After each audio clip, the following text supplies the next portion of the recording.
యోహాను సువార్త 15వ అధ్యాయం 1 నుంచి చదువుదాం. 1 నుంచి 5 వచ్చిన.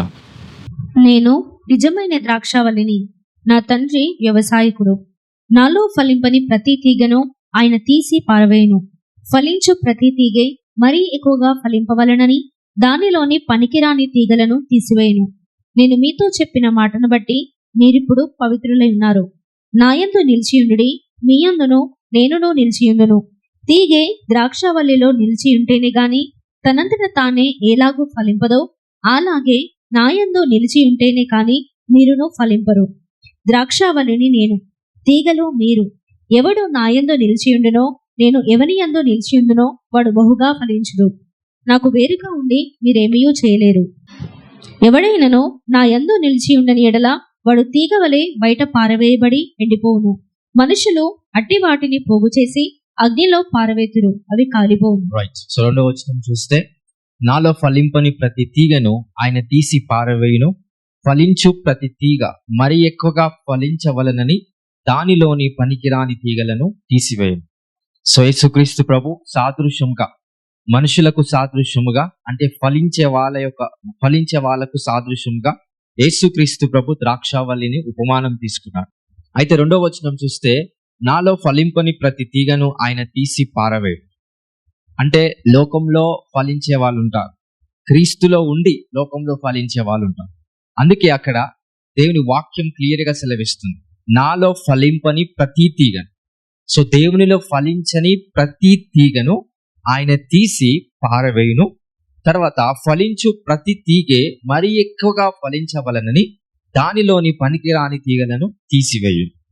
సో కొంతమంది, లేకపోతే మనము దేవునిలో ఫలించటానికి దేవుడు కొన్నిసార్లు కృపనిస్తాడు. కానీ కొన్ని ఫలించటానికి కొన్నిసార్లు మన బలహీనతలు అడ్డొస్తాయి. అవే ఆ తీగలను ఏం చేస్తాడంట, కొన్ని ఫలించటానికి ఎలా మరి ఎక్కువగా ఫలించవలనని దానిలోని పనికిరాని తీగలను తీసివేయును. సో మనలో పనికిరాని తీగలుంటాయి. పనికిరాని తీగలు తీసివేయబడినప్పుడే మరి ఎక్కువగా ఫలించటానికి ఆస్కారం ఉంటుంది. సో మనం మరి ఎక్కువగా ఫలించటానికి దేవుని కృప మన మీద ఉంది. కాకపోతే అక్కడ వాక్యాన్ని బట్టి చూస్తే ఎందుకు మరి ఎక్కువగా ఫలించలేకపోతున్నామనని వాక్యం ఏమని సెలవిస్తుంది, పనికిరాని కొన్ని తీగలు ఉన్నాయని. పనికిరాని కొన్ని తీగలు దేవుడు తీసేస్తే తప్ప మరి ఎక్కువగా మనం ఫలించలేకపోతాం. సో ఆ పనికిరాని తీగలు మీకు చెప్పనక్కర్లేదు, అది మనలో ఏమున్నాయో అవి అందరికీ తెలుసు. దేవుని వాక్యాన్ని బట్టి, లోకాన్ని బట్టి, జ్ఞానాన్ని బట్టి, వివేచనను బట్టి మనలో ఏమైతే పనికిరాని ఉన్నాయో అవి కొన్ని అర్థమవుతాయి, కొన్ని అర్థం కానివి దేవునికి ప్రార్థిస్తే పరిశుద్ధాత్మ దేవుడు మనకి బయలుపరుస్తాడు. పరిశుద్ధాత్ముడు బయలుపరిచే ప్రతిదీ కూడా ఏదైతే మన జీవితంలో ఉన్నాయో అవన్నిటిని ఒప్పుకొని దాని విషయంలో మనము పరిశుద్ధాత్మ శక్తిని ఉపయోగించుకొని మనలో ఉన్న ఈ పనికిరాని తీగలను ఏం చేయాలా, బయటికి పారవేయాలి. ఈ పనికిరాని తీగలు ఎన్నో ఉన్నాయి మన జీవితం. అవి పారేస్తే తప్ప, అది తీసివేస్తే తప్ప మన జీవితంలో బహుగా ఫలించటానికి ఆస్కారం లేదు. అందరికి అర్థమైంది కదా.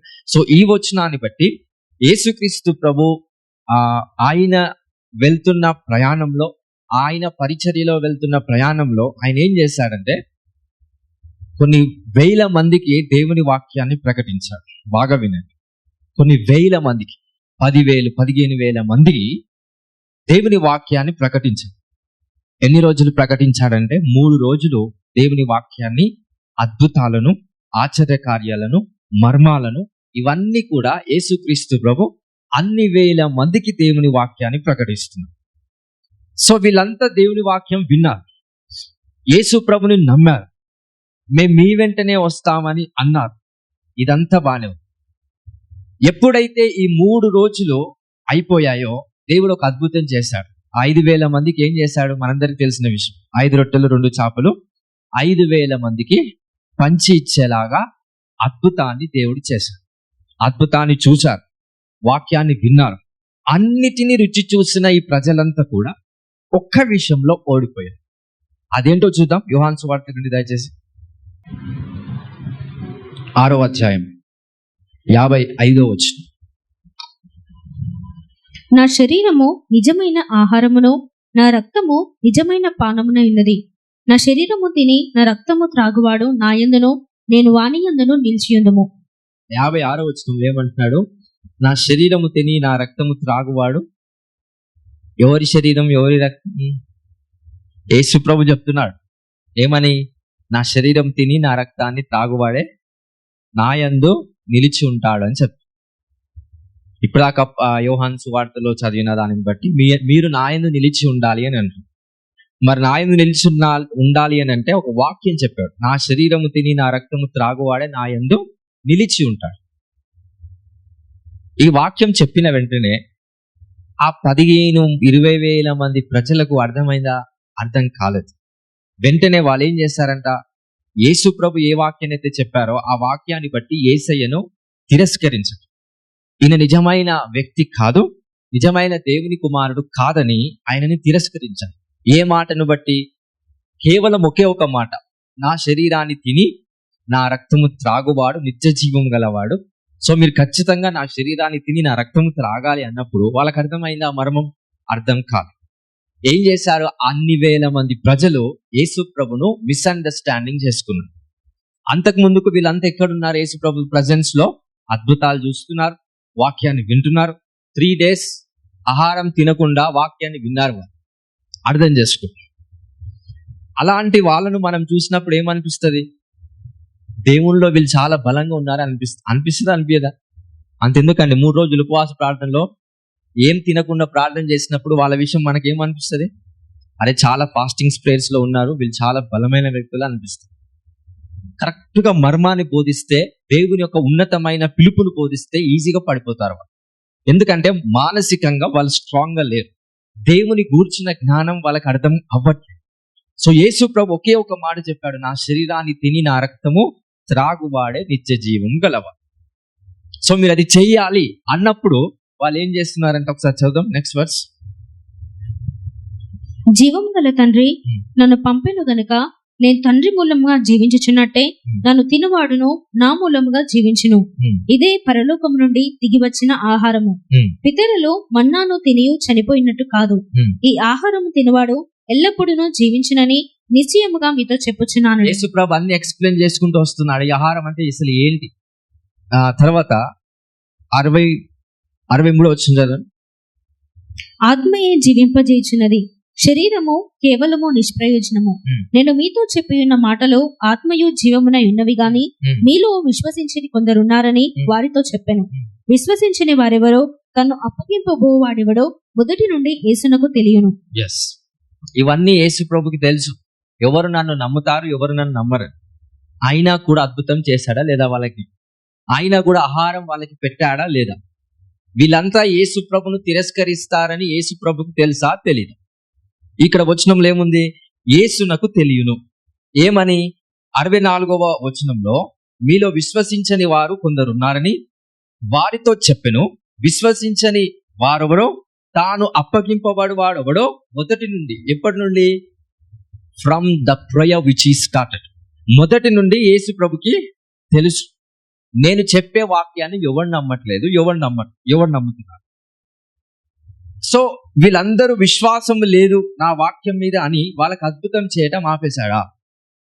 అద్భుతం చేశాడా లేదా? చేశాడు. వాళ్ళకి ఆహారం లేకపోతే అద్భుతం రూపంలో ఆహారాన్ని పంచిపెట్టాడా లేదా? పంచిపెట్టాడు. వీళ్ళంతా ఒకరోజు యేసు ప్రభును తిరస్కరిస్తారనే విషయం యేసు ప్రభుకు తెలుసా? తెలీదా? తెలుసు. He knows everything. కానీ still he is in the protocol of God will. So కొన్ని విషయాలు పరిశుద్ధాత్మకు తెలిసినప్పటికీ దేవుని యొక్క ప్రేమను బట్టి, దేవుని యొక్క కృపను బట్టి కొన్ని కార్యాలు దేవుడు జరిగిస్తాడు. సో ఒక వ్యక్తి మనల్ని తిరస్కరిస్తాడని దేవునికి తెలుసు. కొన్నిసార్లు ఈ వ్యక్తులు మన విషయంలో ఏదో ఒకటి మోసం చేస్తారు భవిష్యత్తులో అని దేవుడు బయలుపరిచినప్పటికీ దేవుడు మన ద్వారానే అతనికి మంచి కార్యాలు చేస్తారు. సో లాస్ట్ గా వీళ్ళు ఏం చేశారు? వీళ్ళంతా 5,000 మంది, అప్రాక్సిమేట్లీ 15,000 మంది అందరూ కూడా యేసు ప్రభును స్వీకరించారా? తిరస్కరించారు. అందరూ తిరస్కరించారు. అంటే యేసు ప్రభు యొక్క సంఘం 15,000 మంది ఆన్ ద స్పాట్ లో 3 రోజులు ఉపవాస ప్రార్థనలో ఉన్నారు, అద్భుతాలు చూశారు, యేసు ప్రభు వాక్యాన్ని విన్నారు, యేసు ప్రభును నమ్మారు, ఇవన్నీ చేశారు. కానీ నా శరీరాన్ని తిని నా రక్తము త్రాగువాడ నిత్య జీవం గలవాడ అనే ఒక్క మాటకు ఏమైపోయారు వాళ్ళంతా? యేసు ప్రభును వ్యతిరేకించడం స్టార్ట్ చేశారు, యేసు ప్రభును తిరస్కరించడం స్టార్ట్ చేశారు. అప్పుడు యేసయ్య ఒక మాట అంటాడు. ఆ నెక్స్ట్ వర్డ్ చూద్దాం. That's a very very powerful word. 65. మరియు ఆయన తండ్రి చేత వానికి కృప అనుగ్రహింపబడకుంటే ఎవడును నా ఎద్దుకు రాలేడని ఈ హేతువును బట్టి మీతో చెప్పి తినను. రైట్. 15,000 మందికి దేవుని కృప లేదు యేసు ప్రభు దగ్గరికి రావడానికి. 12 మందికి ఉంది. అందరికి అర్థమవుతుందా? ఎంత వాక్యం విన్నా, ఎంత ప్రార్థనలో ఉన్నా, if you don't have the grace, దేవుని కృప లేనిది ఆయనతో నువ్వు సహవాసం చేయలేవు. యేసు ప్రభును ఒకే ఒక సెకండ్ లో తిరస్కరించేవాడుగా మార్చబడుతుంది. సో ఆ 3 days ఫాస్టింగ్ ఈవెన్ శిష్యులు కూడా లేరండి. బాగా గుర్తుపెట్టు. వీళ్ళకు యేసు ప్రభు బోధిస్తున్నారుగా, ఇంకా శిష్యులు తింటూనే ఉన్నారు. ఏం చేస్తున్నారు శిష్యులు? భోజనం కానిస్తూనే ఉన్నారు. ఎప్పుడైనా ఫాస్టింగ్ చేసే మొఖాలైనా శిష్యులవి లేదు. 5,000 మంది ఏం చేశారు? మళ్ళీ 3 రోజులు ఉపవాసంలో ఉన్నారు, ఏం తినకుండా. ఏం లేదంట వాళ్ళ మీద? కృప లేదు. 12 మంది మీద ఏముంది? గ్రేస్. హల్లెలూయా. అందుకే ఎప్పుడు చెప్తా ఉంటాను, ఇక్కడికి మీరందరూ వస్తున్నారంటే మీరు మిమ్మల్ని బట్టి రావట్లేదు, దేవుని కృప మీ మీద ఉంది కాబట్టి ఇక్కడికి వస్తున్నారు. The only grace makes you to come. అందరికి అర్థమవుతుందా? గాడ్ గ్రేస్ మీ మీద ఉంది కాబట్టి ఇక్కడికి వస్తుంది. హల్లెలూయా. ఒకవేళ ఇక్కడికి వచ్చిన వారు మళ్ళీ తిరిగి వెళ్ళిపోయినప్పుడు వాడు దేంట్లో పడిపోయాడంటే కృపలో పడిపోతాడు. ఈ fell in to the grace.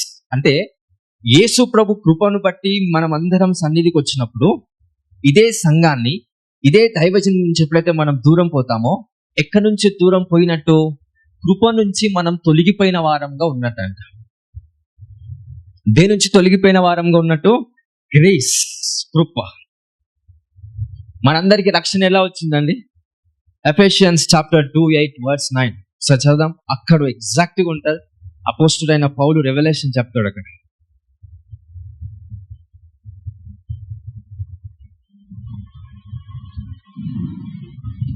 రెండవ అధ్యాయం 8వ వచనం. మీరు విశ్వాసం ద్వారా కృపచేతనే రక్షింపబడి ఉన్నారు. ఇది మీ వలన కలిగినది కాదు, దేవుని వరమే. దేని చేత మనందరికీ రక్షణ వచ్చింది? దేని చేత వచ్చింది? Grace through faith. మనందరం విశ్వాసము దేని మీద పెట్టడం వల్ల మనకి రక్షణ వచ్చింది. మన విశ్వాసము కృప మీద పెట్టడం వల్ల యేసు ప్రభు యొక్క రక్షణ మనకు వచ్చింది. ఇది కరెక్ట్ గాస్పెల్. అందరికి అర్థమవుతుందా? మనం చేసే క్రియల మూలముగా మనకి రక్షణ రాలేదు. మన నమ్మకం, మన విశ్వాసం ఎవరి మీద పెడుతున్నాం? జీసస్ క్రైస్ట్ అనగా ఆయన నుండి కలగజేయబడుతున్న కృప పైన మనం విశ్వాసం పెట్టాం కనుక మనకేమొచ్చింది? ఈరోజు ఆత్మలో రక్షణ కలిగింది. మన ఆత్మ చనిపోయిన తర్వాత పరలోకానికి వెళ్ళడానికి రక్షణ కావాలి. ఆ రక్షణ ఎలా వచ్చింది? ఎక్కడి నుండి వచ్చింది? దేవుని యొక్క కృప ద్వారా మనకి రక్షణ కలిగింది. హల్లెలూయా. సో 15,000 మంది ప్రజలు యేసు ప్రభుతో వాక్యం విన్నప్పటికీ, యేసు ప్రభు యొక్క అద్భుతాలు రుచి చూసినప్పటికీ వాళ్ళు యేసుక్రీస్తుతో ఎల్లప్పుడూ సహవాసం చేయలేకపోయారు. ఏ కారణాన్ని బట్టి దేవుడితో వాళ్ళు ఉండలేకపోయారు? ఏ కారణాన్ని బట్టి? Because of the lack of grace. దేవుని కృప వాళ్ళ మీద లేనందున దేవుడితో సహవాసం చేయలేకపోయారు. సో గాడ్ గ్రేస్ ఎప్పుడైతే మన లైఫ్ లో ఉంటుందో దేవుడు పరిచయం అవుతాడు, దైవజనుడు పరిచయం అవుతాడు, సంఘం పరిచయం అవుతాడు. దేవుని కృప, అందుకే ఎల్లప్పుడూ చెప్తూ ఉంటాను, బికాస్ ఆఫ్ ద గ్రేస్. దేవుని కృపను బట్టే మనమంతా ఇక్కడ కూడుకొని ఉన్నాం. దేవుని కృపను బట్టే ఎంతో దూరం నుంచి ఆయన ఇక్కడికి రాగలిగాం. దేవుని కృపను బట్టే వాక్యం చెప్పగలుగుతున్నాం. దేవుని కృపను బట్టే వాక్యాన్ని వినగలుగుతున్నాం. సో ఇదే వాక్యాన్ని వినలేక చాలా మంది ఉన్నారు. Because they are not under my grace. So వాళ్ళు నా నుండి కలగజేయబడుతున్న కృపలో వారు లేరు కాబట్టి నేను ఇక్కడ నుండి చెప్తున్న వాక్యం వాళ్ళు వినలేకపోతున్నారు. బట్ ఇదే వాక్యం మీరు వినగలుగుతున్నారంటే it is because of the chosen grace. దేవుడు ఉన్నతమైన కృపలో మిమ్మల్ని పిలుచుకున్నాడు కాబట్టి ఈ పరిశుద్ధాత్మ సంబంధమైన వాక్యం మీరు వినగలుగుతున్నారు. So everything collects by the information that's come from grace. So దేవుని కృప లేనిది మనము జీవించలేకపోతాం. ఆయన గ్రేస్ లేనిది మనము ఆయనలో ఫలించలేకపోతాం. సో 15,000 మంది యేసు ప్రభును తిరస్కరించారు ఏమీ లేనందుకు. కృప లేకపోతే అండర్స్టాండింగ్ ఉండదండి. కృప లేకపోతే రెవల్యూషన్ మైండ్ ఉండదు. మన కృప రావాలంటే ఏం చేయాలి? ప్రార్థన చేస్తే సరిపోతుందా అంటే నో.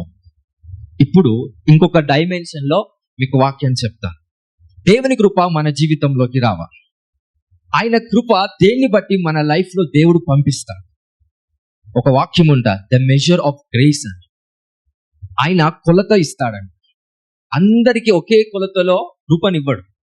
విశ్వాస పరిమాణమును బట్టి నీకు దేవుని కృప అనే కొలత ఇవ్వబడుతుంది.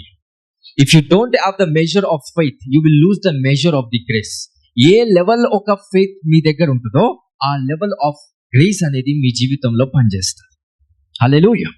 సో దేని యందు మనం విశ్వాసం పెడుతున్నామో ఆ లైఫ్ మనకి దేవుడు కృప ద్వారా పంపిస్తా వస్తాడు. సో ఈ ఒక విషయాన్ని మనం పసిగడదాం. ఒక్కసారి యోహాను 15, అదే మళ్ళీ అధ్యాయం చదివిద్దాం.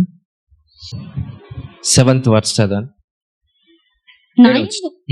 నాయందు మీరును మీ యందు నా మాటలను నిలిచి ఉండినెడల మీకేది ఇష్టమో అడుగుడి, అది మీకు అనుగ్రహించబడును. రైట్. మనకేది ఇష్టమో దేవుని ఏం చేయాలంట? అడగాలి. ఎంతమందికి కృప ఇష్టం? ఎంతమందికి ఆశీర్వాదాలు ఇష్టం? అందరికి 2 ఇష్టమా కదా?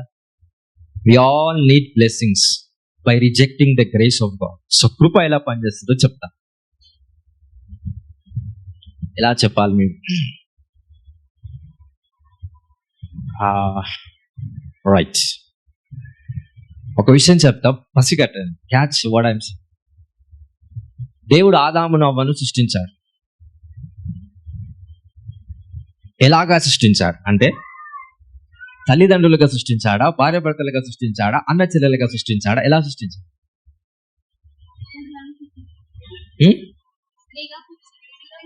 అంతే కదా.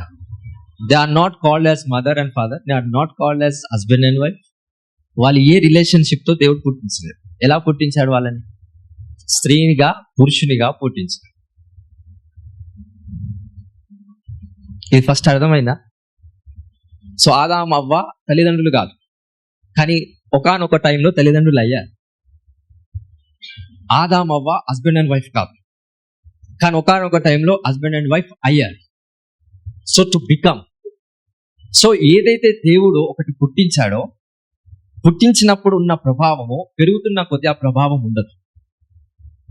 సో ఫర్ ఎన్ ఎగ్జాంపుల్, యేసుక్రీస్తుని నమ్మిన ఆ టైంలో మిమ్మల్ని స్త్రీగా పురుషునిగా దేవుడు బాప్తిజం ఇస్తాడు. Exactly understand what I'm saying. స్త్రీనిగా పురుషుడిగా దేవుడు మిమ్మల్ని బాప్తిజం చేస్తాడు వాటర్లో, పరిశుద్ధాత్మ.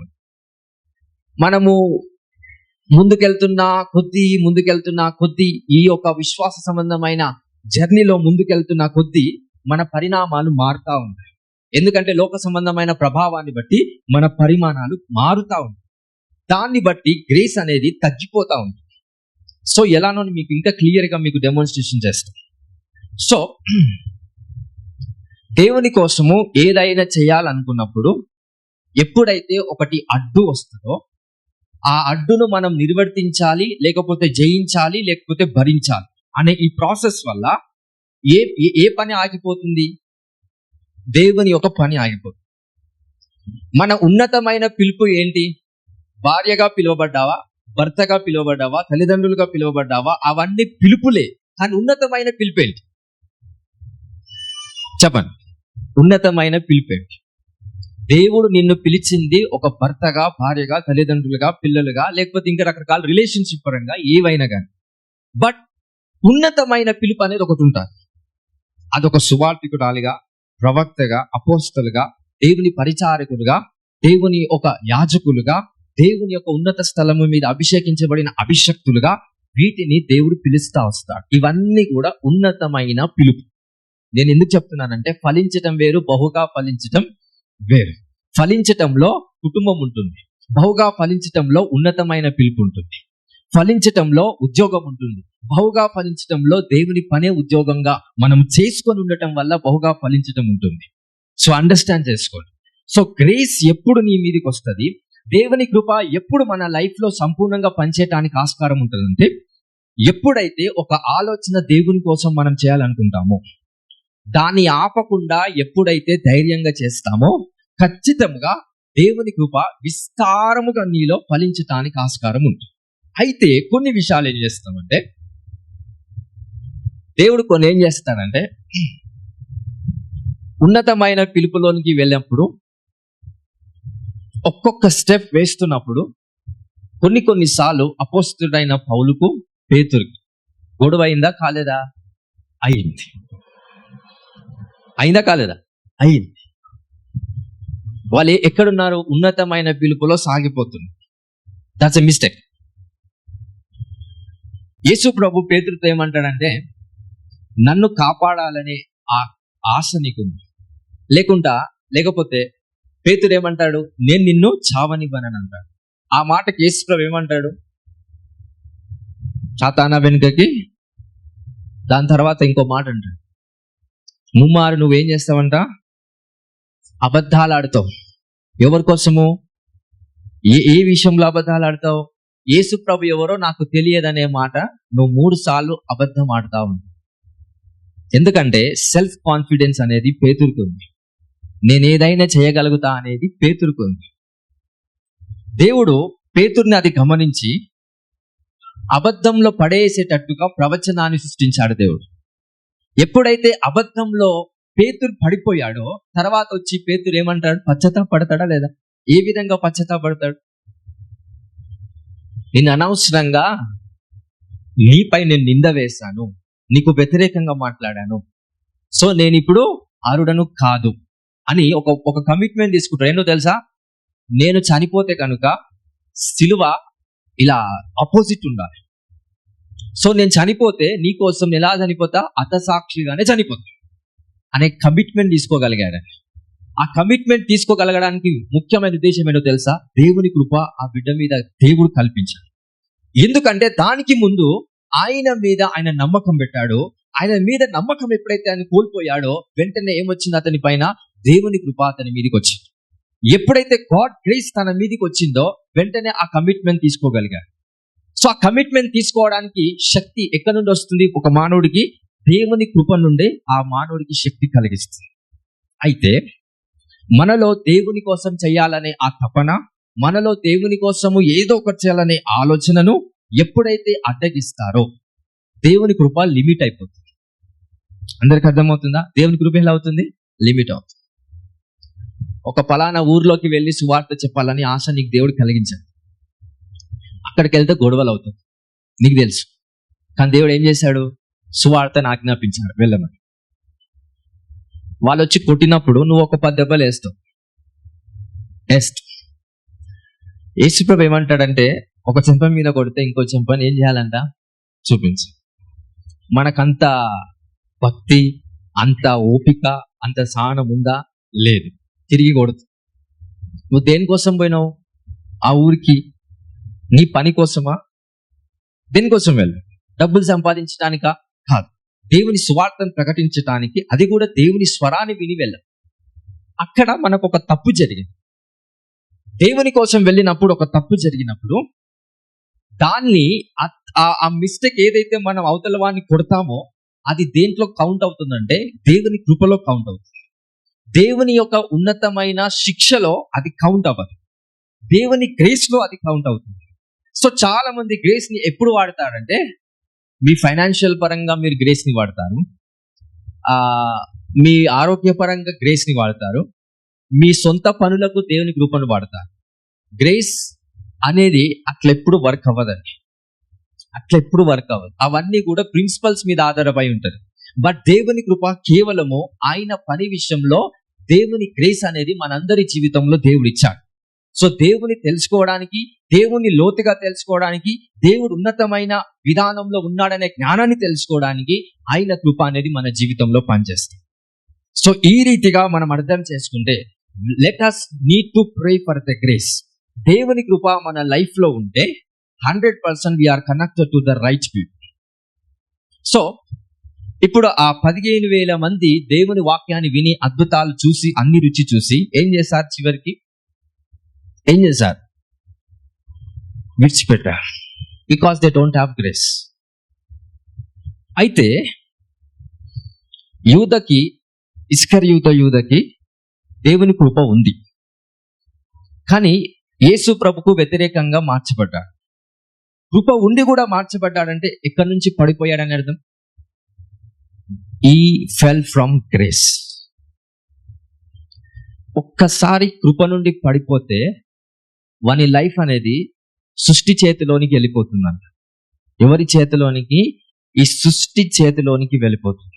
కర్మ అంటారు చూసారా, నువ్వు ఏది చేస్తే అది నీకు మళ్ళీ తిరిగి వస్తుందా. దాని కొన్ని దాంట్లో కర్మ సిద్ధాంతం అంటారు, అది వాస్తవం. అది ఎవరికంటే ఎవరికి? అది మీకు అర్థం అయిపోయి ఉండొచ్చు ఆల్రెడీ. ఎవరికి? దేవుని కృపలో లేని ప్రతి ఒక్కరికి కర్మ సిద్ధాంతమే పనిచేస్తుంది. అంటే నువ్వు ఏది విత్తుతావో అదే వస్తుంది. హల్లెలూయా, హల్లెలూయా. నువ్వు కోపం చూపిస్తే ఇంకొకటి నీ కోపం అదే తిరిగి చూపిస్తాడు. నువ్వు ఏదన్నా అనేకమైన విషయాల్లో ఏదైనా తప్పు చేస్తే ఇంకొకటి నీ విషయంలో తప్పు చేస్తాడు. నువ్వు మోసం చేస్తే ఇంకో నీకు మోసం చేస్తాడు. హల్లెలూయా. సో ఈ రీతిగా మనకి పని చెయ్యవద్దు అని అంటే we need to come into the grace of God. దేవుని కృపలో మనము వచ్చినప్పుడు ఆ కృప మనల్ని కవర్ చేస్తుంది, ఆ గ్రేస్ మనల్ని నడిపిస్తుంది, ఆ కృప మాత్రమే మనల్ని ముందుకు తీసుకొని వెళ్తుంది. సో జెనసిస్ లో ఉన్న దేవుని మర్మాన్ని మళ్ళీ మీకు చెప్తాను, కొంచెం క్యాచ్ చేయండి. ఇది బుర్ర ఉన్న వాళ్ళకే అర్థమవుతుంది, బుర్ర లేనోడికి 5,000 మంది గ్యాంగ్ లోకి వెళ్తారు. ఓకేనా? ఆదాము అవ్వను దేవుడు పుట్టించినప్పుడు ఎవరు వాళ్ళు? ఒక పురుషుడు, స్త్రీ. వాళ్ళకి ఎలాంటి ఆ రిలేషన్ పరమైన ఆ కనెక్షన్ వాళ్ళకి లేదు. God created them as what God design for them. దేవుడు వాళ్ళు ఎలా ఉండాలని ఆశపడ్డాడో దేవుడు వాళ్ళని అలాగనే సృష్టించాడు. అయితే మహిమ వస్త్రాలతో, మహిమ శరీరాలతో వాళ్ళను పుట్టించాడు. స్టిల్ వాళ్ళు ఎలా ఉన్నారు? స్త్రీగాను పురుషునుగానే ఉన్నారు. వాళ్ళు ఏం చేశారంట? పండు తిని పాపం చేశారు. పాపం అంటే nothing but disobedience to the God's voice. ఎప్పుడైతే పాపం చేశారో ఏం కోల్పోయారు వాళ్ళు? దేవుని మహిమ కోల్పోయారు. ఎక్కడి నుంచి వాళ్ళు పడిపోయారు? దేవుని నుండి పడిపోలేదు, దేవుని కృప, దేవుని ఒక మహిమ నుండి వాళ్ళు పడిపోయారు. దేవుని మహిమ నుండి వాళ్ళు పడిపోయారో భార్య భర్తలుగా మార్చబడ్డారు, తల్లిదండ్రులుగా మార్చబడ్డారు. ఇంకా ఏమొస్తాయి? రాను రాను రాను అన్నీ వస్తాయి. సో ఫస్ట్ ఎలా ఉన్నారు? పాపం చేసిన తర్వాత కొన్ని సిస్టమ్స్ ని వాళ్ళు ఏర్పరచుకున్నారండి. పాపం చేయముందుకు వాళ్ళు ఎలా ఉన్నారు? They are the glory of God. దేవుని మహిమ ఏదైనా ఉందా అని అంటే దేవుడు ఒకే ఆన్సర్ ఇస్తాడు. నేను పుట్టించిన స్త్రీ పురుషుడు మాత్రమే నా మహిమ అంటాడు. నేను పుట్టించిన భార్య భర్తలు నా మహిమ అనడు. నేను పుట్టించిన తల్లిదండ్రులు ఎవరైతే ఉన్నారో నా మహిమ అనరు. ఎవరని అంటారు? 1 కొరింథీ 11 తర్వాత ఇంటికి వెళ్ళి చదవండి. అక్కడ స్త్రీ పురుషుడని అక్కడ ఎగ్జాక్ట్ గా అపోస్తుడైన పౌలు రెవలేటెడ్ గా చెప్తున్నాడు. హల్లెలూయా, హల్లెలూయా. సో దీన్ని క్లారిటీగా అర్థం చేసుకొని మన మైండ్ లో ఉన్న ప్రతిదీ ఏదైతే దేవుని నుండి మన జీవితంలోకి వస్తుందో అది గ్రేస్ ద్వారా ఆ ఇన్ఫర్మేషన్ ని, ఆ నాలెడ్జ్ ని మనం కలెక్ట్ చేసుకోవాలి. ఎప్పుడైతే దేవుని కృప కోసం మనం ప్రార్థన చేస్తామో ఆ గ్రేస్ మనల్ని కవర్ చేస్తారు. సో దానికోసము యోహాను సువార్తలో ఏమని యేసు ప్రభు ప్రకటిస్తున్నాడు? మనం బహుగా ఫలించటానికి ఏం చేస్తాడంటే దేవుడు పనికిరాని తీగలను పారవేస్తాడు. పనికిరాని తీగలను ఏం చేస్తాడు? ఏంటివి ఆ పనికిరాని తీగలు? మీ లైఫ్ లో ఏంటివి ఆ పనికిరాని? ఎంతమందికి తెలుసు? సంఘాలన్నీ కూడా అబద్ధంలో బ్రతుకుతున్నాయి, అది నాకు కూడా తెలుసు. నిజం చెప్పినా ఎవడు నమ్మడు. కింద వచ్చిన అదే యేసుప్రభు అంటాడు. నువ్వు ఒక వచనం అంటాడు కదా, 10 సద్దకియలు వచ్చి నువ్వు మెస్సయ్యవైతే మనం డైరెక్ట్ గా చెప్పొచ్చు కదా అంటారు వాళ్ళు. నువ్వే మెస్సయ్యవైతే, నువ్వే క్రీస్తు అయితే మాకు చెప్పొచ్చు కదా అని అన్నప్పుడు యేసు ఏమంటాడు తెలుసా? నేను ఎప్పుడో చెప్పాను మీకు, మళ్ళీ నేను మీకు చెప్పినా మీరు నన్ను నమ్మరు. సత్యాన్ని నమ్మకుండా ఈ లోక సంబంధమైన శక్తి ప్రభావం మన కనులను మూసేసి, దేవుని కృప సంపూర్ణంగా నాలో పనిచేయాలంటే ఈ లోక సంబంధమైన ఆచారం, ఈ లోక సంబంధమైన ప్రతి చెడు ప్రభావం, అదే పనికిరాని తీగలు. ఈ లోకం నుంచి ఏవైతే వస్తున్నాయో అవి మనలో ఉండకుండా ఎప్పుడైతే మన జీవితం ముందుకెళ్తుందో అప్పుడే మనం ఎలా ఫలిస్తాం? బహుగా ఫలిస్తాం. హల్లెలూయా, హల్లెలూయా. రైట్, ఇంకో విషయాన్ని చెప్పేసి నేను ముగిస్తాను. సో గ్రేస్ ఎలా వస్తుంది అనేది మీకు చెప్తాను. స్టోరీ నేను చదివిపోయాను, మీకు కొంతమందికి తెలిస్తే అది వినండి. బాబెల్ టవర్ గురించి ఎంతమందికి తెలుసా? అందరికి తెలుసా? మళ్ళీ స్టోరీ చేస్తే ఇంకొక హాఫ్ అన్ అవర్ టైం ఎక్కువైపోతుంది. అందుకే బైబిల్ చదవమన్నది. బైబిల్ చదివితే నేను ఇక్కడ చెప్పాల్సిన అవసరం, డైరెక్ట్ రెవల్యూషన్ చెప్పేస్తాను. మీరు స్టోరీ తెలియకుండా డైరెక్ట్ చర్చికి వచ్చారనుకో టైం వేస్ట్ అవుతుంది. సో చదివేపండి బాబెల్ టవర్ గురించి ఎంతమంది తెలుసు? చాలా రేర్. అది స్కిప్ చేద్దామా మరి?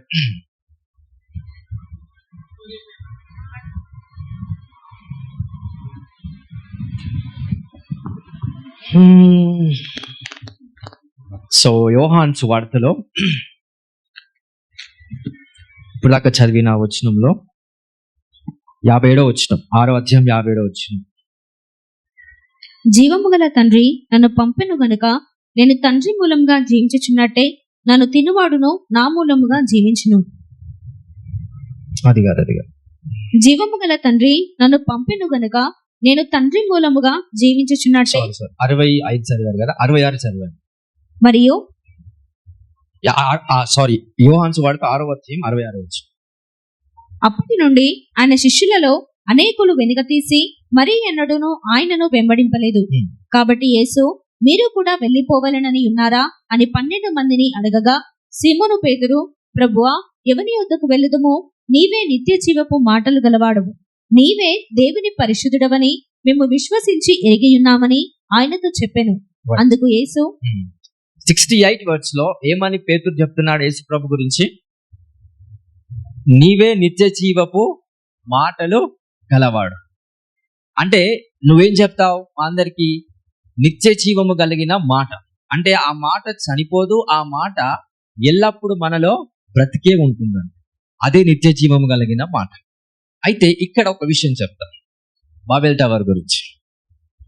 సో కొన్ని వందల మంది, వేల మంది ఏం చేస్తున్నారంట, ఒక టవర్ ని కట్టాలని మాట్లాడుకుంటున్నారు.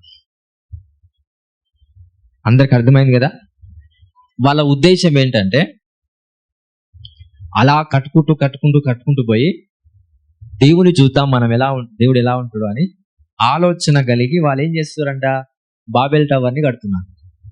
వాళ్ళ ఉద్దేశం ఏంటి? యాక్చువల్గా ఎవరిని చూద్దామని?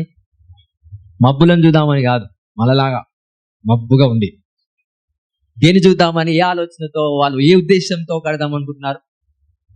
దేవుణ్ణి చూడాలా, ఆకాశాన్ని మీద ఏముంటుంది, ఇంకా ఏమేముందో. ఇప్పుడున్న సైంటిఫికల్ గా, సైన్స్ పరంగా సైంటిస్టులు ఎలాగైతే ఆశపడ్డారో అప్పట్లో వాళ్ళే సైంటిస్టులు. కాకపోతే వాళ్ళు న్యాచురల్గా వెళ్ళారు, మన వాళ్ళు ఆర్టిఫిషియల్గా వెళ్తారు, అంతే తేడా. సో ఏమని ప్లాన్ వేశారు? అన్ని కూడా ప్లాన్ చేసుకొని మనం కడదాం. ఎప్పటి వారు కడుతూ ఉండాలా? ఆకాశాన్ని అంటాలా, ఆకాశం పైకి వెళ్ళి అక్కడ ఏముందో చూడాలి. అది వాళ్ళ గోల్.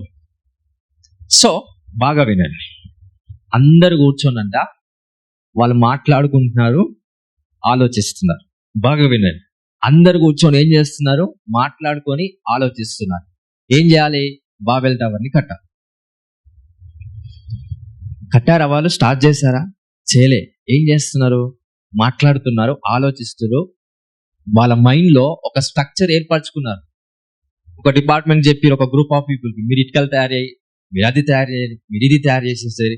ఇవన్నీ వాళ్ళు ప్లాన్ చేసుకుంటున్నారంట. They are planning. వాళ్ళు కట్టడం స్టార్ట్ చేశారా? కానీ వాళ్ళు కట్టారు. ఎప్పుడైతే ఆలోచన పరంగా వాళ్ళు కట్టారో, పరిశుద్ధుడైన ఆ దేవుడు ఆ ఆలోచనను చూసి కిందికి దిగొచ్చాడండి, భూతలాగా వచ్చేసి. ఈ భూమి మీద మానవులు ఏం చేస్తున్నారు? కట్టేశారా? అంటే వాళ్ళు యాక్చువల్గా కట్టారా? స్టార్ట్ చేశారా? చేయలేదు. Still they are planning to construct ministry.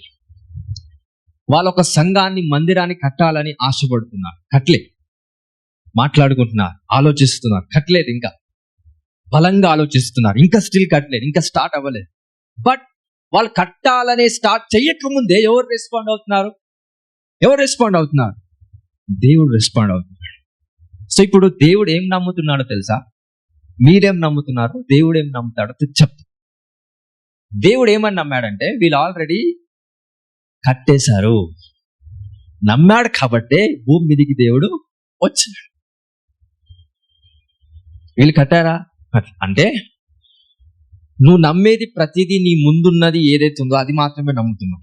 దేవుడు ఏం నమ్ముతుండో తెలుసా? నీ మనస్సులో, నీ హృదయంలో ఉన్నది ఏదైతే ఆల్రెడీ నువ్వు కన్స్ట్రక్ట్ చేసావో దాన్ని నమ్ముతున్నాడు. అంటే నేను ఒక వ్యాపారము పెట్టి ఆ వ్యాపారము ద్వారా నాకు వచ్చే ఆదాయంతో నేను దేవుని మందిరానికి ఇవ్వాలి. ఎలాంటి వ్యాపారం పెడితే బాగుంటుందని ప్రార్థన పూర్వకంగా ఆలోచించి, ఉపవాసం ఉండి మనం ఎప్పుడైతే ఆలోచించి మన మైండ్ అంతా దానితో నింపుకొని ఎప్పుడైతే ప్రార్థన చేస్తావో దేవుడు దాన్ని నమ్ముతాడు. నువ్వు ఆలోచించకుండా, ప్రార్థన చేయకుండా, నీ మనసులో ఏది ఇంకా కన్స్ట్రక్ట్ చేయకుండా నువ్వు ఎప్పుడైతే శారీరక సంబంధమైన భూలోకంలో పని స్టార్ట్ చేస్తావో అవన్నీ ఫెయిల్ అయిపోతాయి. ఎందుకంటే దేవుడు దాన్ని నమ్మలేదు కాబట్టి. So God trust your spirit more than your flesh. దేవుడు నీలో ఉన్న ఆత్మను నమ్ముతా, నీ శరీరానికన్నా ఎక్కువగా. So when you do spiritual activities by what you think, నువ్వు ఆలోచించే విధానాన్ని బట్టి ఎప్పుడైతే ఆత్మ సంబంధమైన కార్యాలు చేస్తూ ఉంటావో నీ మనసులో, నీ హృదయంలో గాడ్ గ్రేస్ ఆ విషయంలో వర్క్ అవుతుందంట. సో మనమందరం ఏం చేస్తామంటే శారీరక సంబంధమైన ఈ లోకంలో మనం ఎక్కువగా కష్టపడుతూ ఉంటాం వితౌట్ చేంజింగ్ అవర్ మైండ్. మన మనస్సులో ఏ ఆలోచన లేకుండా ఈ శరీర సంబంధమైన భూలోకంలో ఏ పని చేసినా 100% అది ఫెయిల్ అవుతుంది. ఎందుకంటే God is not trusting what you are doing in the flesh. అందుకే యేసు ప్రభు ఏమంటున్నాడు? నా శరీరము తిని నా రక్తము త్రాగువాడే నిత్య జీవము. వీళ్ళు ఇప్పుడు ఎట్లా ఆలోచిస్తున్నారు చెప్పండి? ఆ 15,000 మంది శరీరాన్ని తినమంటే ఎలా ఆలోచిస్తున్నారు చెప్పండి? ఇప్పుడు యేసు ప్రభును చంపి శరీరాన్ని తినాలి అట్టెట్లా?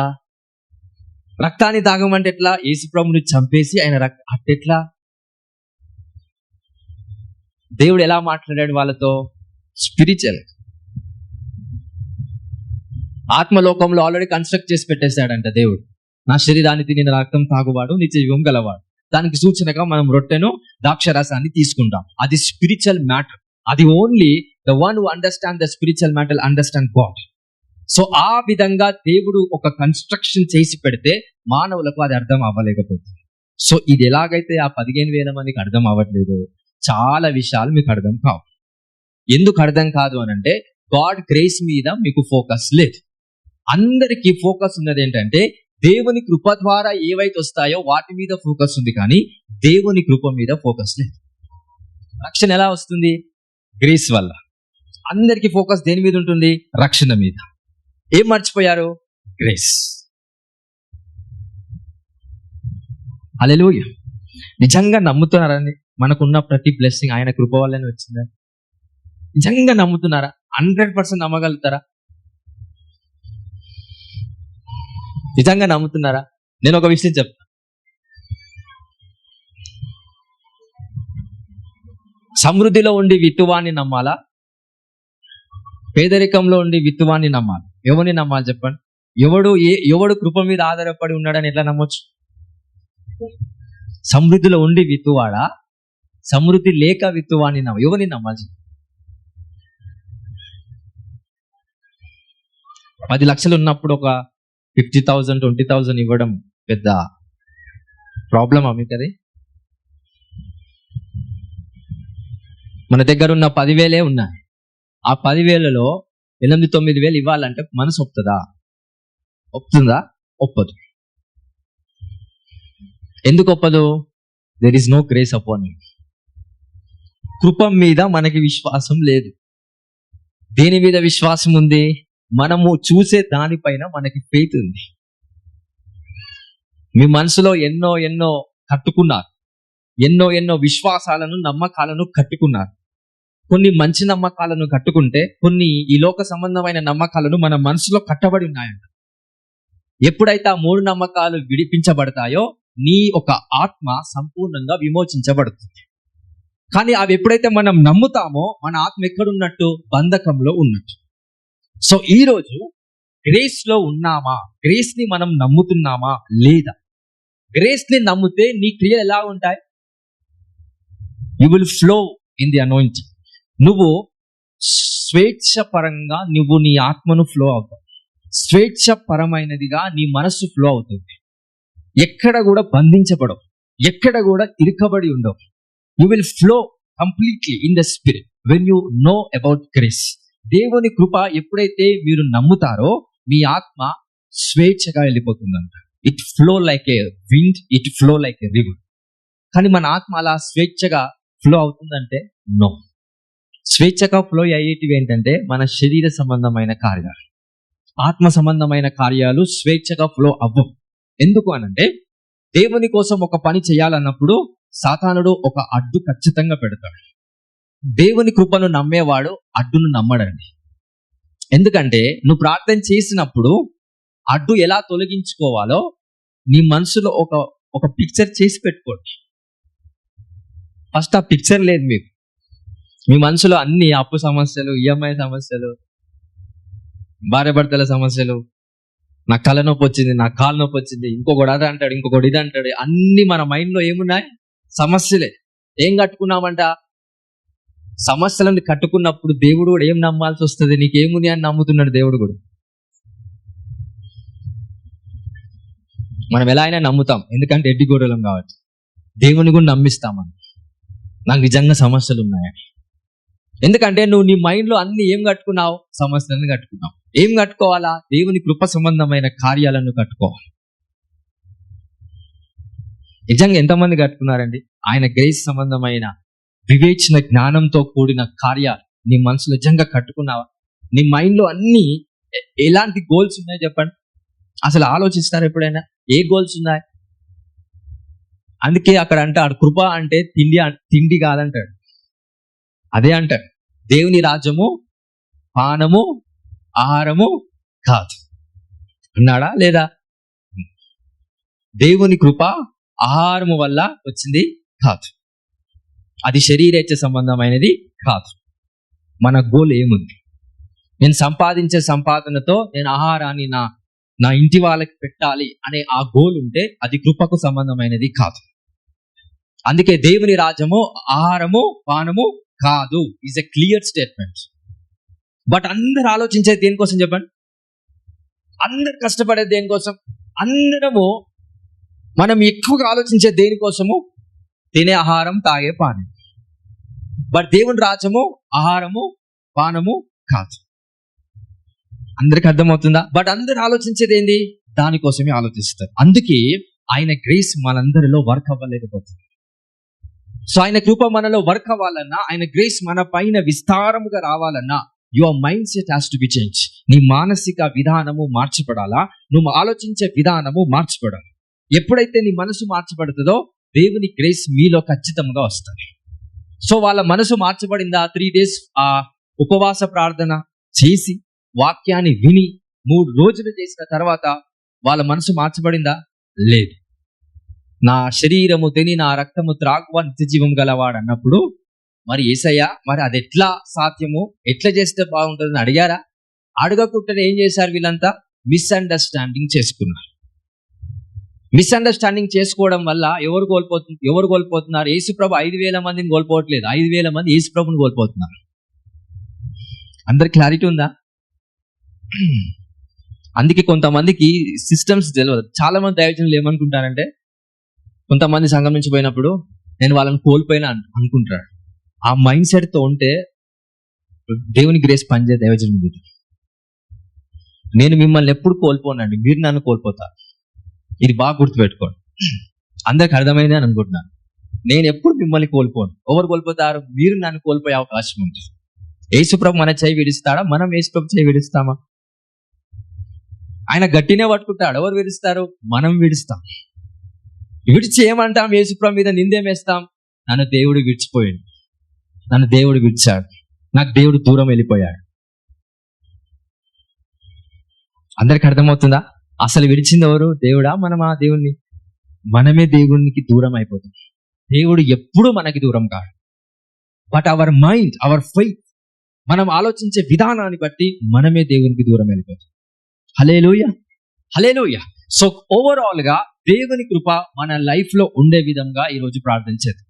సో ప్రేయర్ ఒకటే మాత్రమే కాదు, కానీ దేవుని కోసము ఏ ఆలోచన వచ్చినా అది వెంటనే అమలు చేసే విధముగా నీ లైఫ్ ని నువ్వు ఎప్పుడైతే డిజైన్ చేసుకుంటావో నువ్వు కృపలో విస్తరించబడతా ఉంటావంట. దేంట్లో విస్తరించబడతావు? గ్రేస్ లో. ఎప్పుడైతే గ్రేస్ నీలో విస్తరించబడుతుందో నీతో కానిది దేవుడు నీతో చేపిస్తాడు. అందరికి అర్థమవుతుందా? దావీదు మీద రాజు అభిషేకం దేవుడు ఇచ్చిన తర్వాత దేవుని కృప దావీదు ఎలా పొందుకున్నాడంటే, సౌలు బాగా దావీదును తరిమి తరిమి తరిమి తరిమి అలసిపోతాడు. ఎక్కడ పోయినా దావీదు తప్పించుకుంటూనే ఉంటాడు. దావీదుకి ఒక మాట చెప్తాడు దేవుడు, అంతెందుకు అలసిపోతున్నావు? నేను నీకు సౌలును అప్పచెప్తాను, నువ్వు చంపేసుకో, ఏమన్నా చేసుకో. కానీ దేవుడు దావీదుకి ఏం అప్పచెప్తాడు? సౌలు ప్రాణాన్ని అప్పచెప్తాడు. సౌలు తిరిగి తిరిగి తిరిగి తిరిగి తిరిగి ఎక్కడ చిక్కుతాడు? సౌలు దావీదుకు ఒక గుహలో చిక్కుతాడు. కరెక్ట్ ఆడ చిక్కినప్పుడు దావీదుతో పాటు కొన్ని వందల మంది ఉంటారు, ఆయన దావీదు మనుషుడు. సౌలు ఒక్కడే చిక్కుతాడంట. అప్పుడు ఏం చేస్తాడు దావీదు? సౌలు యొక్క చెంగుతో కొంచెము చాకుతోని కోసి కొంచెం బట్ట తీసుకొని అప్పుడు సౌలు ముందు నిలబడతాడంట దావీదు. అప్పుడు అంటాడంట, ఏమని? నీ యొక్క బట్టను నేను చింపగలిగాను, నీకు తెలియకుండా నేను చంపలేనా నేను అని అన్న. ఒక సినిమాలో కూడా ఉంటుంది అది.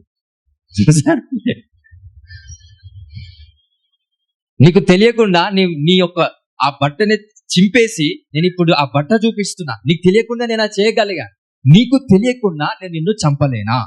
చంపగలుగుతా. కానీ నువ్వు ఎవరివి? అభిషేక్తుడివి. You have an anointing of almighty God. దేవుని అభిషేకించాడనే ఒక్క కారణాన్ని బట్టి నేను నిన్ను చంపలేదు. దేవుడు నాకు అప్పచెప్పాడు నిన్ను చంపడానికి, బట్ నేను చంపలేదు. ఎందుకు? You have anointing. అప్పుడు సౌలు ఏమంటాడు దావీదుతో? ఏమంటాడు తెలుసా స్టోరీ? అసలు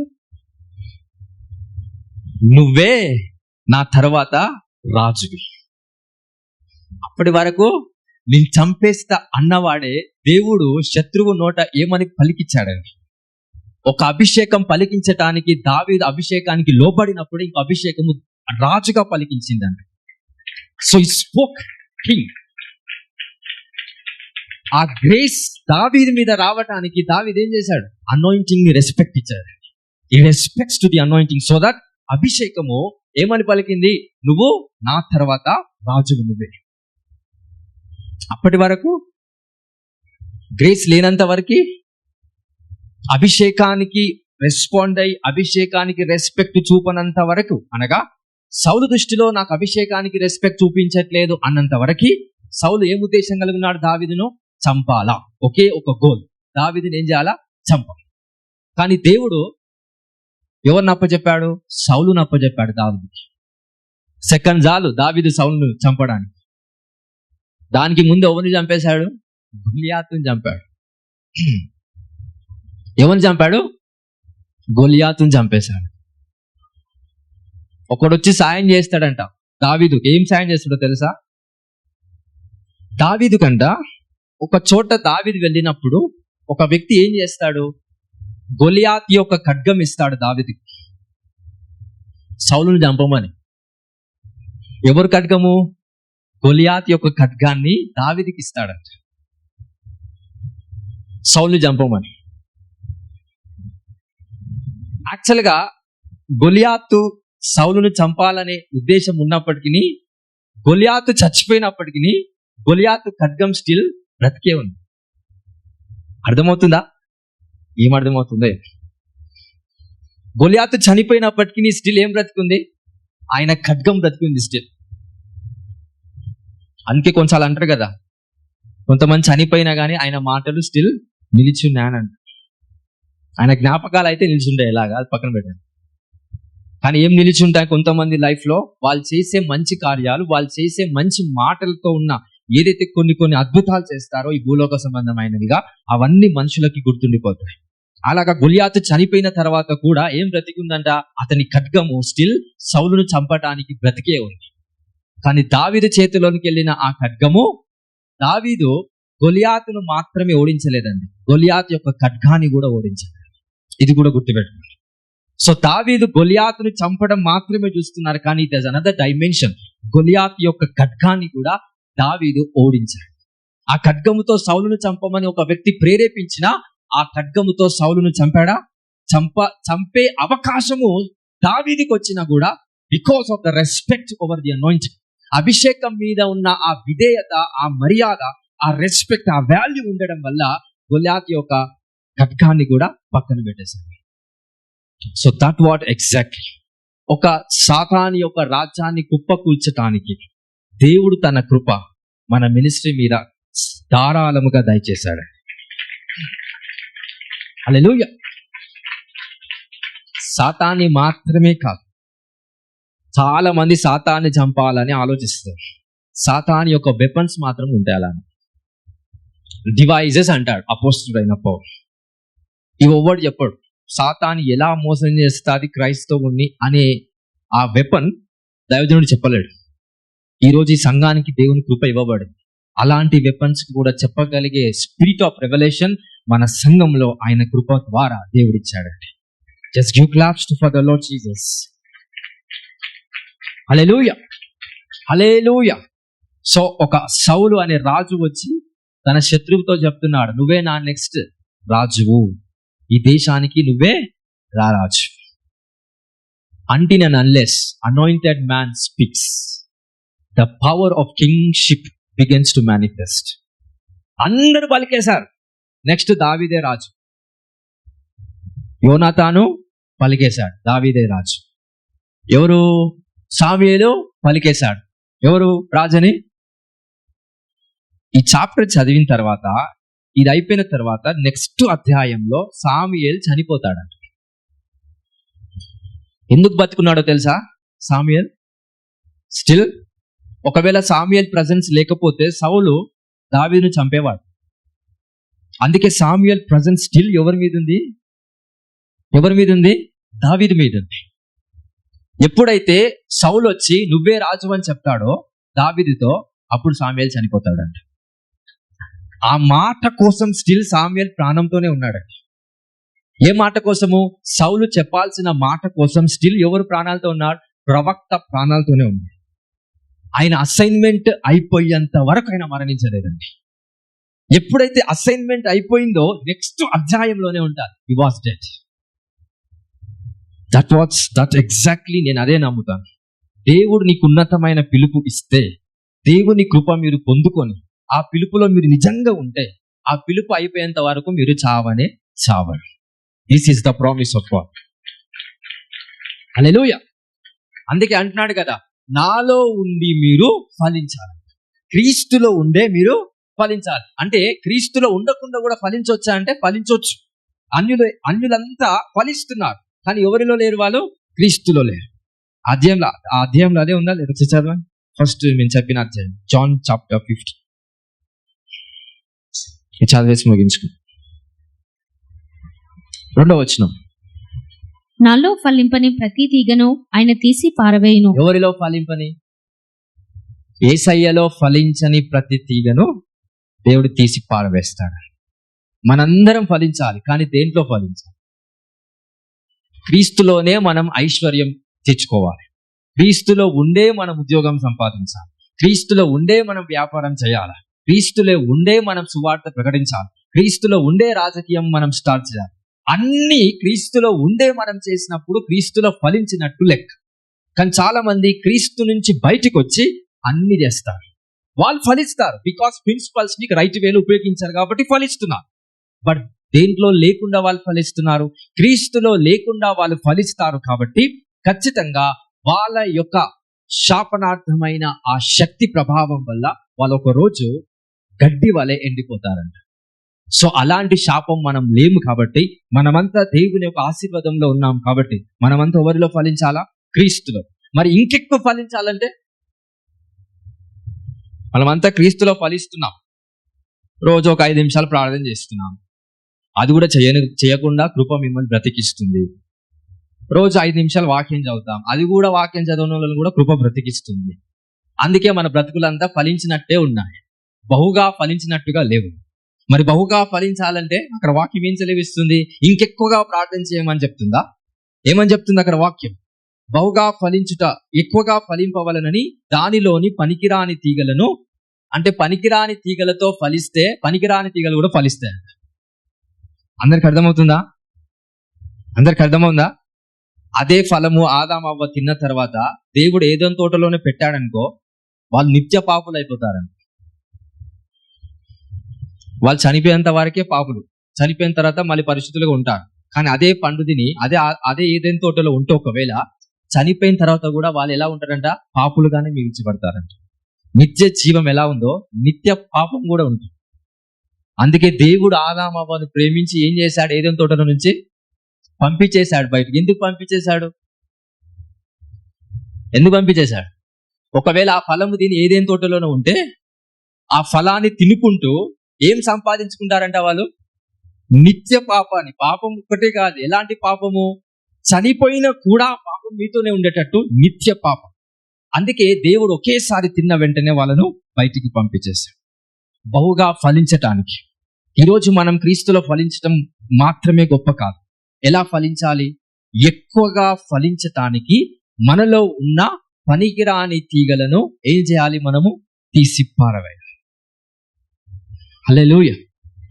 పనికిరాని తీగలంటే మన మైండ్ సెట్, మనం ఆలోచించే విధానం. ఇంకా తక్కువగా ఆలోచిస్తూ, ఇంకా తక్కువ స్థాయిలో ఆలోచిస్తూ యేసు ప్రభు యొక్క 15,000 మంది శిష్యులాగా మనం ఆలోచిస్తే ఎవరిని కోల్పోతాం? యేసు ప్రభునే కోల్పోతాం. హల్లెలూయా. సో దయచేసి నీ ఆలోచన విధానం దేవుని వాక్యాన్ని బట్టి ఉండేటట్టుగా చూసుకోండి. ప్రత్యక్షత కలిగిన ఆత్మ మీలో లేకపోతే సాతాను మిమ్మల్ని శోధించటం ఖాయం. వాక్యం తెలిసిన వాడిని సాతాను శోధించగలుగుతాడు. అభిషేకం ఉన్నా సాతాను శోధిస్తాడు. ప్రార్థన చేసినా సాతాను శోధిస్తాడు. మరి సాతాను శోధించొద్దు అని అంటే ఏం చేయాలనంటే, ప్రత్యక్షత అనేది నీకు తెలిస్తే సాతాను నిన్ను శోధించలేడు. ప్రత్యక్షతలు నీకు తెలవనంత వరకు ఈ భూలోకంలో నీకు శోధన తప్పదు. చనిపోయేంత వరకు నీకు శోధన కాలమే. కనీసం ఒక వాక్యంలో అంటాడు కదా, 7 ఏళ్ళు శోధన కాలం అంట, ఇంకొక 7 సంవత్సరాలు ఆనంద సంబంధమైన కాలం.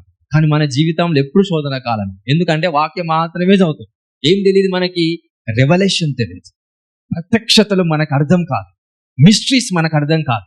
ఆ రెవల్యూషన్ తెలవనంత వరకు సాతాను ఆ ఏరియాలో మిమ్మల్ని శోధిస్తూనే ఉంటాడు. ఏ విషయంలో ఒక రెవల్యూషన్ వస్తుందో ఆ విషయంలో సాతాను ఆల్రెడీ అక్కడ ఓడిపోయిన వాడిగా పనిచేస్తాడంట. ఈరోజు అలాంటి కృప, ప్రత్యక్షత కలిగిన ఆత్మ మీ అందరిలో దేవుడు కలిగించునుగాక. Give claps to Jesus Christ. Hallelujah. So God grace మన మీద ఉండటానికి ప్రార్థన చేద్దాం.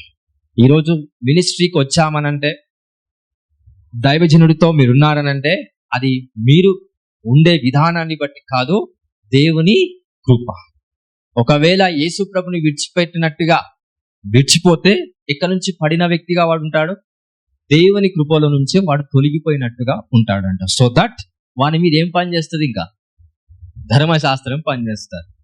చెంపకు చెంప, ఏది విత్తితే అదే కోస్తావు. కనీసం ఒక మాట అనుకోకుండా తిట్టినా దానికి నీకు శిక్షనే పడుతుంది. శిక్ష ఎక్కడి నుంచి వస్తుంది? ఈ సృష్టి సంబంధమైన వైరస్, ఈ సృష్టి సంబంధమైన ఇన్ఫెక్షన్స్, కరోనా లాంటి వైరస్ మిమ్మల్ని పట్టేస్తారు. డబ్బులన్నీ సంపాదించిన హాస్పిటల్స్కే పోతాయి. అంత జీవితం అంతా అల్లకల్లోలం అయిపోతుంది. లేరంట వాళ్ళంతా. ఎక్కడున్నారు? ధర్మశాస్త్రంలో ఉన్నారు. కృప నుంచి పడిపోయిన వారం ఏం నమ్మాలా? దేవుని వాక్యాన్ని నమ్మాలా? సో ఈరోజు ఎంతమంది మనం దేవుని గ్రేస్ కావాలని కోరుకుంటున్నారు చెప్పండి. నిజంగా ఆయన కృప మనకు అవసరమా లేదు? ఆయన కృప మనకు అవసరమా లేదు? కృప అవసరం లేదు అని అంటే యేసు ప్రభు రక్తం కాచాల్సిన అవసరం కూడా లేదు. సో దయచేసి ఆయన గ్రేస్ మీద మనం ఆధారపడేటట్టుగా మన విశ్వాస ప్రయాణం అంతా ఆయన మీద ఉండేలాగా మనం ప్రార్థన చేయగలుగుతారా? ప్రేయర్, అలాంటి ప్రేయర్ ఏం ప్రేయర్ చేస్తా? ఏ మైండ్ సెట్ తో ప్రేయర్ చేస్తా? అందరికి సమస్యలు ఉన్నాయి. సమస్యలు దేవునికి ఎంతమంది చెప్తారు? Thank you lord for this problem because of your grace అని ఎంతమంది చెప్పగలరు? నీ కృప ద్వారా నాకు సమస్య ఇచ్చినందుకు నీకు స్తోత్రము అని చెప్పగలిగే ధైర్యం నీకుందా? ఏందో ప్రభా సమస్యలని తట్టుకోలేకపోతున్నా, అబ్బా అవ్వట్లేదు నాతో, నా జీవితం అంతా ఇంతే ఉన్నట్టుందని గులుకుంటూ నసుగుంటూ మొత్తం దేవుని దగ్గర ఉపవాస ప్రార్థన, కన్నీటి ప్రార్థన చేస్తే మీ లైఫ్ అంతా ఎట్లా ఉంటుందంటే కంప్రెస్డ్ గా ఉంటుంది. గ్రేస్ వర్క్ అవ్వదు, గ్రేస్ ఇవ్వడు. గాడ్ నుంచి వచ్చిన గ్రేస్ నీ మీద రాదు. అందుకే prayer doesn't make God to release something, prayer makes you to receive something from God which God has already given unto you. అంటే ప్రార్థన దేవుడి నుంచి పొందుకునేటట్టు హెల్ప్ చేస్తుంది తప్ప నీ ప్రార్థన దేవుని నుంచి ఏదో దేవుడు ఇస్తాడని నీ ప్రార్థన పనిచేయదు. So I hope you understand. So మనం ప్రార్థన చేసినందుకు దేవుడు ఇవ్వడు. మన ప్రార్థన ఏం చేస్తుంది? దేవుడు ఇచ్చినది ఏదో గుర్తించేలాగా మన కళ్ళు తెరిపిస్తుంది ప్రార్థన. అంతేగాని మనం ప్రార్థిస్తే దేవుడు ఇవ్వడు. దేవుడు ఎప్పుడో ఇచ్చాడు, కానీ ప్రార్థిస్తే ఏం తెలుస్తుంది? దేవుడు ఏమి ఇచ్చాడో అది తెలుస్తుంది ప్రార్థిస్తే. ఈ రెవల్యూషన్ కొంచెం మైండ్లో పెట్టుకొని ఎలాంటి ప్రాబ్లమ్స్ వచ్చినా thank you lord for your grace నిజంగా చెప్పగలుగుతున్నారా? నిజంగా మీ లైఫ్లో ఇలాంటి సిచ్యువేషన్స్ అందరికి వస్తాయి ఏదో రకంగా. Lord thank you for this grace, నీ కృపను బట్టి నీకు వందనాలు. ఎప్పుడు చెప్పాలి ఇవి? సంతోషమే ఆనందంగా ఉన్నప్పుడు కాదు. ప్రాబ్లమ్స్ ఒకేసారి మీ మీదకి వస్తుంది తెలుసా? ఎందుకో తెలుసా? For you to reveal the grace which God has commanded. దేవుని కృప నీలో ఎంత విస్తారముగా ఉందో అది బయలుపరచడానికి కొన్నిసార్లు సమస్యలే నీకు బయలుపరుస్తాయి. నువ్వు ఎంత గొప్పోడివో నీకు తెలియడానికే సమస్యలు వస్తాయి. అంతేగాని నువ్వు ఎంత తక్కువ ఉన్నోడువో కాదు, ఎంత గొప్ప ఉన్నోడువో అని తెలియడానికే you problems will come to you. కానీ చాలా మంది ఏమనుకుంటారు? నాకే వస్తున్నాయి సమస్య, నీకే ఎందుకు వస్తున్నాయి?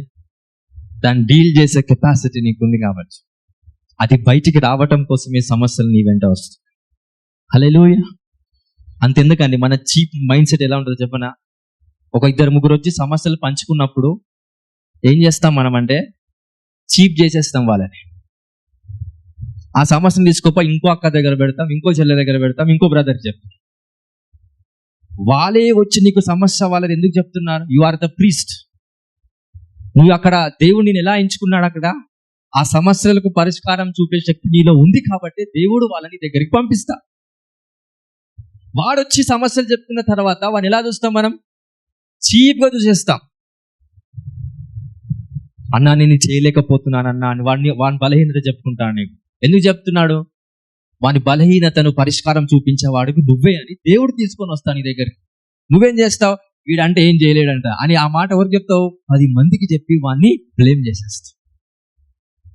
దేవుడు మనలో ఉన్న సామర్థ్యాన్ని నమ్ముతున్నాడు, మనలో ఉన్న ప్రేమను నమ్ముతున్నాడు. కానీ మనమే ఈ లోక సంబంధమైన శక్తి ప్రభావాల వల్ల మనం ఈ రకంగా మోసమైపోయాము. ఈరోజు నీ మనసు గ్రేస్ మీద ఆధారపడితే ఎలాంటి ప్రాబ్లం ఉన్నా, ఎలాంటి డిస్టర్బెన్స్, ఎలాంటి డిప్రెషన్ ఒకే ఒక మాట పలకండి: యేసయ్యా నీ కృపను బట్టి నీకు వందనాలు. సరేనండి? ఇదే మాట ఎప్పుడు అంటారు మళ్ళీ? సమస్యలండి ప్రభా నాతో అవ్వట్లేదు, నా వల్ల అవ్వట్లేదు అనుకుంటేనే తింటున్నారు, అనుకుంటేనే బ్రతుకుతురు. నా వల్ల అవ్వట్లేదు అనుకుంటూనే ఉద్యోగాలకు వెళ్తారు, డబ్బులు సంపాదిస్తారు, అన్ని చేస్తారు. ఏమనుకుంటూ? నా వల్ల అవ్వట్లేదు అన్నిట్లో అన్ని ఉన్నాయి. అంత చీప్ మెంటాలిటీతో మనం బ్రతుకోద్దండి. సాతాను అంత మోసం చేస్తున్నాడు మనం. హల్లెలూయా. సో ఎలాంటి సమస్య వచ్చినా ఒకే మాట దేవుడితో చెప్పండి: lord thank you for your grace. ఈ మాట పలికినప్పుడు ఎందుకు రాదండి నీ మీదికి కృప? రాదంటావా? ఖచ్చితంగా వస్తుంది. Your faith attracts the grace. నీ విశ్వాసము సంతోషంగా ఉన్నప్పుడు చూపించాల్సిన దేవుడికి. డిప్రెషన్, కష్టాలన్నీ మీద పడినప్పుడు, అప్పులన్నీ మీద పడినప్పుడు, నా కుటుంబం కోసం ఏదో చల్లని ఆశతో ఏదో చేస్తారు చూసారా కొంతమంది భర్తలు, లేకపోతే కొంతమంది రకరకాల ఫ్యామిలీ మెంబర్స్ ఏం చేయలేరు, కానీ ఏదో చేయాలని ఆశ ఉంటుంది. అక్కడ డిప్రెస్ అవుతారు చూసారా, ఆ ఏరియాలో just give thanks for God. అయ్యా నీకు స్తోత్రం, సో నా కుటుంబం కోసం ఏం చేయలేకపోతున్నాను, కానీ నీ కృపను బట్టి నీకు స్తోత్రం అన్నప్పుడు కుటుంబం కోసం చేసే శక్తి కృప ఇస్తాదంట మీకు. వెంటనే you can recovered by the spirit that come from grace. Hallelujah. కానీ అందుకే ప్రతిసారి ప్రార్థనలోకి వెళ్ళినప్పుడు ఎక్కువగా ఏం గుర్తు చేసుకోవాలి, దేవుని నుండి ఏమైతే వస్తున్నాయో అవే జ్ఞాపకం చేసుకోండి. మీ నుంచి దేవునికి ఏం వెళ్ళాలో అవి జ్ఞాపకం చేసుకోకండి. మన నుండి దేవునికి ఏం వెళ్తాయి? పాపం. మన నుండి దేవునికి ఏం వెళ్తుంది? చెడు. మన నుండి దేవునికి ఏం వెళ్తుంది? అవిశ్వాసం. మన నుండి దేవునికి ఏం వెళ్తుంది? కష్టాలు, డిప్రెషన్, బాధ, ఇవన్నీ మన నుండి వెళ్తున్నాయి. అందుకే వాటిని జ్ఞాపకం చేసుకోకండి. దేవుని నుండి నీకేమొస్తున్నాయో వాటిని జ్ఞాపకం చేసుకోండి. ప్రార్థనలో అవి ఎప్పుడైతే జ్ఞాపకం చేసుకుంటావో అదే నీ జీవితంలో ప్రత్యక్షపరచబడుతుంది. సో ఈ నెలలో ఇటువంటి కార్యాలు మీ దేవుడు ఖచ్చితంగా మీకు జరిగించునుగాక. హల్లెలూయా, హల్లెలూయా. నాకు కృపను ఎక్కువిచ్చి నీకు కృపను తగ్గిస్తాడా దేవుడు? బట్ నా మీద కృప ఎక్కువ ఉంది, నీ మీద తక్కువ ఉంది, అది వాస్తవమే. కానీ అలాగాని దేవుడు కావాలని నాకు ఎక్కించి మీకు తగ్గించాడా? అది అవాస్తవం. నా అలాగా మీరున్నప్పుడు మీకు కూడా అదే అవుతుంది గ్రేస్. నాకన్నా ఎక్కువ కూడా మీరు సంపాదించుకోవచ్చు. Grace is free for the one who have faith in the Lord by the knowledge and by understanding. Hallelujah. ఈ వాక్యము ఇక మీ మైండ్ మార్చకపోతే సాతానే మీ మైండ్ మారుస్తాడు. ఫస్ట్ స్టెప్ ఎప్పుడైనా బియ్యం సంచి మోసుకొని పోతున్నప్పుడు ఒకటో మెట్టు ఎప్పుడైనా ఈజీ ఉంటుంది. ఏ మెట్టు హార్డ్గా అనిపిస్తుంది? లాస్ట్ ఎక్కలేము, ఇంకా అవ్వదు ఇక మనతో. అందుకే ఫస్ట్ మెట్టు ఎప్పుడు దేవుడు ఉంటాడు, ఆడనే మంచిగా మారండి. ఫస్ట్ మెట్టు దగ్గరనే మారితే లాస్ట్ మెట్టు వరకు దేవుడే నడిపిస్తాడు. ఫస్ట్ మెట్టు దగ్గరనే మారకుండా ఉంటే లాస్ట్ మెట్టు ఎవడు ఉంటాడంటే సాధారణ ఉంటాడు, వాడు మామూలు ఇవ్వ డిప్రెషన్. ఇంకా హల్లెలూయా, హల్లెలూయా. దేవుడి వాక్యం మీ అందరిలో స్థిరపరచును గాక.